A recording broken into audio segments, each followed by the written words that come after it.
When I was young, I thought life was simple. My father had money, so I did not worry. I did not study much. I did not work. I had everything I wanted. If I saw something nice, I asked my father, and he bought it for me. My friends told me to plan for the future, but I laughed. Why should I work? Why should I worry? My father had money, and that was enough. Every morning I woke up late. I had breakfast in bed. I watched TV for hours. Sometimes I went out with friends. We ate at the best restaurants. We wore expensive clothes. We drove fast cars. Life was easy and fun. I thought it would always be like this. I never thought about money. I never thought about work. When I wanted to travel, I traveled. When I wanted new shoes, I bought them. When I wanted a new phone, I got the best one. My father paid for everything. I did not think about how hard he worked. I did not ask him about his business. I only enjoyed my life. I only thought about today. I never thought about tomorrow. One day my father called me. He looked serious. He told me to sit down. He said, "Son, we need to talk." I smiled and said, "Yes, Father." But his face did not change. He was not happy. He was not joking. I felt a little nervous, but I did not know why. My father was always kind.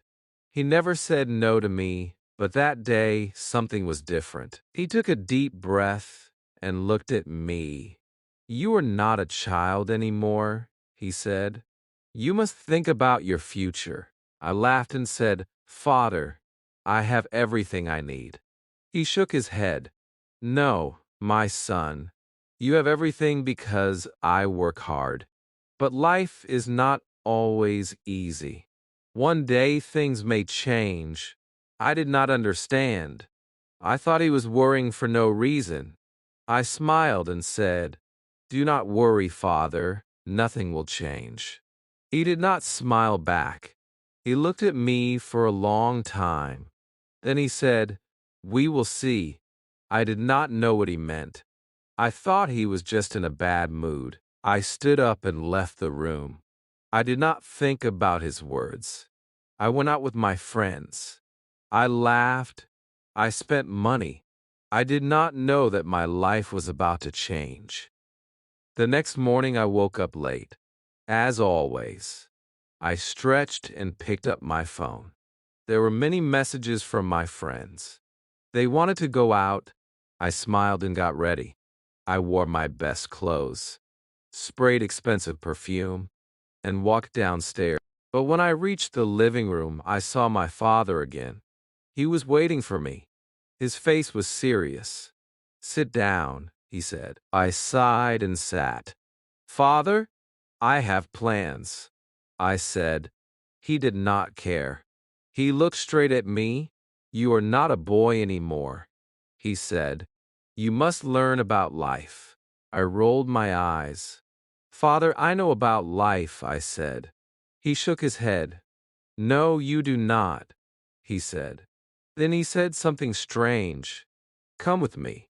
I followed him outside. He walked to his car.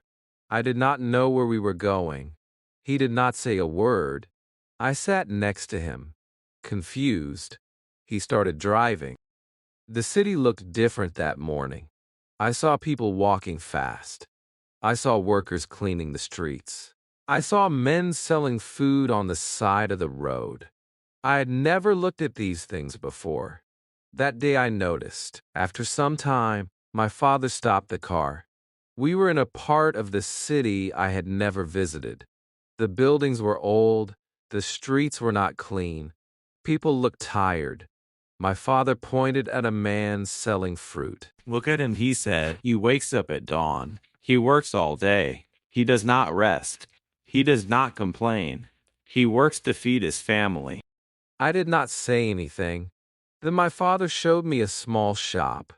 Inside, an old woman was sewing clothes. She has been working for 40 years. He said, "She does not have much money, but she works hard every day." I looked at the woman. She was tired, but she did not stop. She kept working. I had never seen people like this before. I had never thought about them. My father turned to me. "You see now," he asked. "Life is not easy for everyone. Some people work hard every day. But you, my son, have never worked a single day." I felt strange. I wanted to say something, but I did not know what to say. I looked away. For the first time in my life, I felt small. I felt different.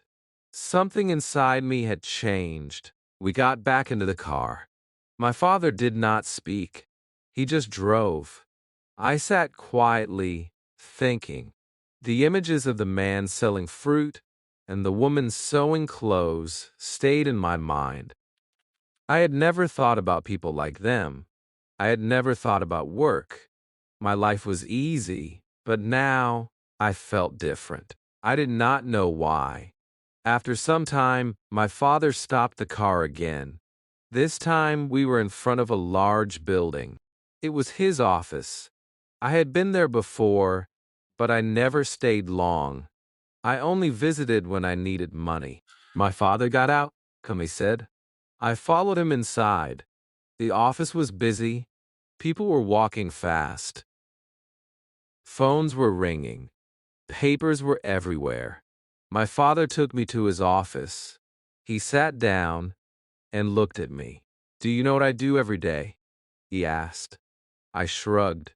"You work," I said. He nodded. "Yes, but do you know how hard I work?" I stayed quiet. He continued. "I wake up early. I make big decisions. I solve problems. I take care of this company. And I do all of this for you." I looked around the office. I saw tired workers. Some were writing reports. Some were making calls. Some looked stressed. I had never thought about these things before. I only saw the money my father gave me. I never saw how he earned it. I felt something strange inside me. It was guilt. Then my father handed me a small notebook. "From tomorrow, you will work here," he said. I laughed. "Me? Work?" I asked.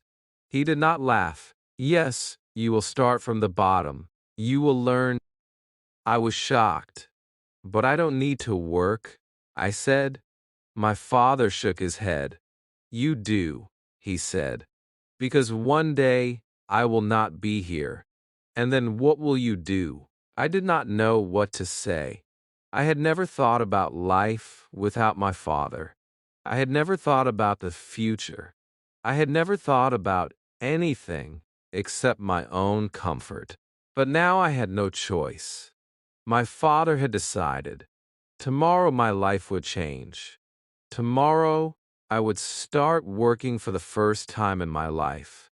The next morning I woke up early. It felt strange. I was used to sleeping late, but now I had to work. I got dressed and went downstairs. My father was waiting for me. He gave me a small bag. "Your lunch," he said. I looked at him in surprise. "Lunch? Can I eat at a restaurant?" I asked. He shook his head. "Workers bring their own lunch," he said.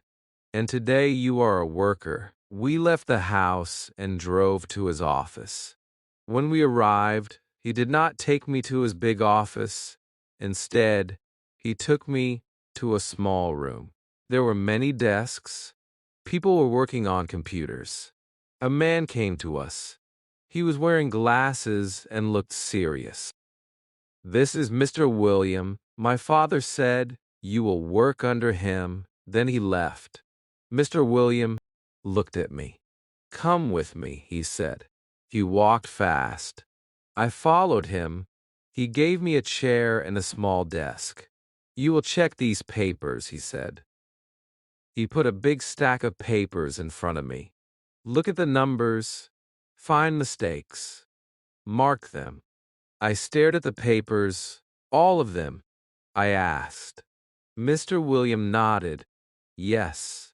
And work fast. I sat down and started. At first, it seemed easy. But after an hour, my head hurt. The numbers looked the same. My eyes felt tired. I wanted to stop, but I couldn't. Everyone around me was working. Nobody was resting. Nobody was talking. It was not like my old life. This was different. This was work. By lunchtime, I was exhausted. I opened my lunch bag.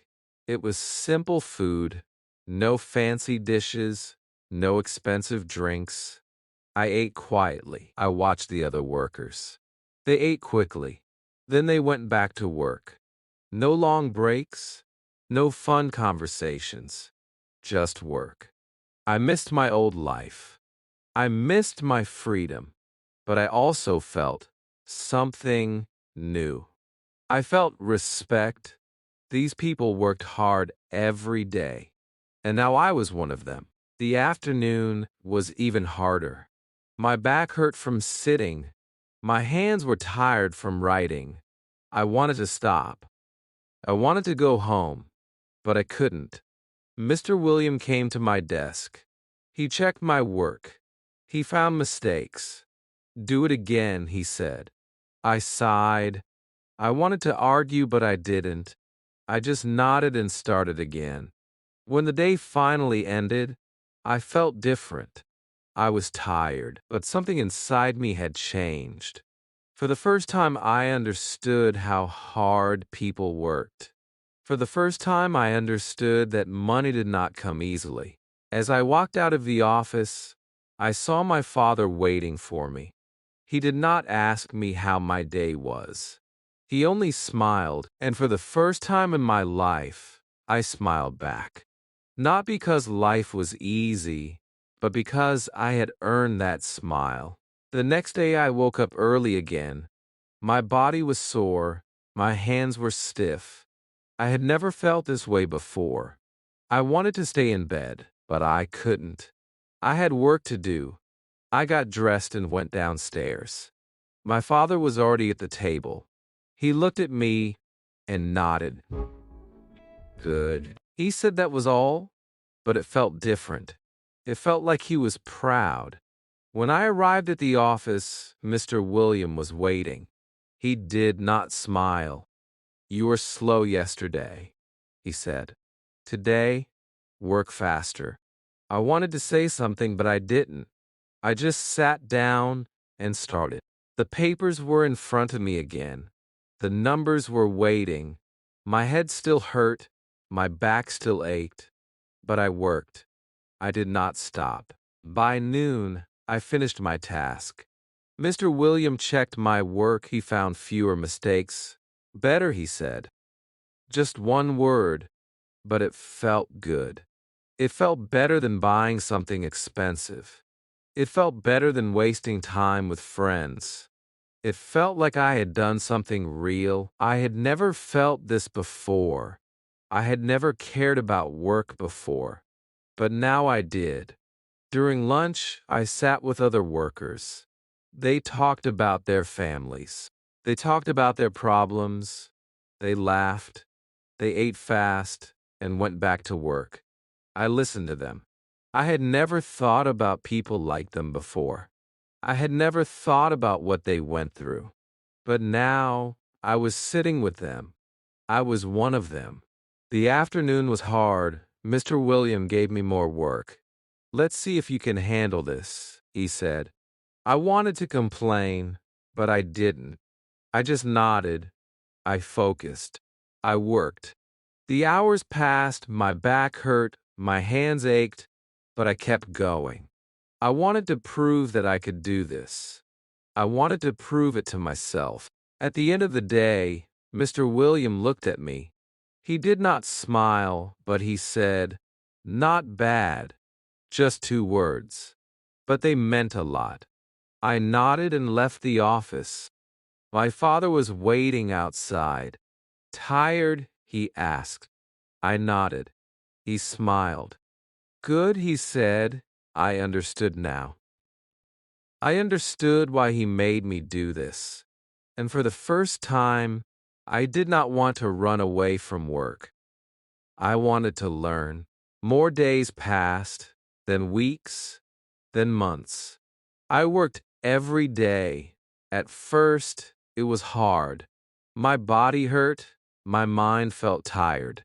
But slowly, I got better. I made fewer mistakes. I worked faster. Mr. Williams still did not smile, but he stopped complaining. Sometimes, he even said, "Good job," those words. Felt better than any gift I had ever received. I started to understand money. Before, I only spent it. Now I saw how hard it was to earn. I watched my father work. I saw him make big decisions. I saw him handle problems. I saw him take care of the company. I had never respected his work before, but now I did. He was not just a man with money. He was a man who built something with his own hands. One evening, my father called me to his office. He looked at me for a long time. Then he said, "You have changed." I did not know what to say. He continued, "At first, you were lazy. You did not care about work. But now you understand." I nodded. He was right. I was not the same person anymore. I felt different. I felt stronger. Then my father surprised me. He took out a small key and gave it to me. "This is your what is me?" I was shocked. "My office?" I asked. He nodded. "You are ready for more responsibility. You have worked hard. Now it is time to take the next step." I held the key in my hand. It was small, but it felt heavy. It was not just a key. It was trust. The next day, I moved to my new office. It was small, but it was mine. I had my own desk, my own chair, my own work. I was no longer just a worker. I was learning how to lead. It was not easy. I made mistakes. I had bad days. But I did not give up. I kept working. I kept learning. I wanted to be like my father. I wanted to build something of my own. Looking back, I laugh at my old self. I thought life was easy. I thought money was simple. But I was wrong. Life is work. Life is effort. Life is building something with your own hands. My father taught me that. And now I am ready for the future. Not because I have money, but because I have learned how to earn it.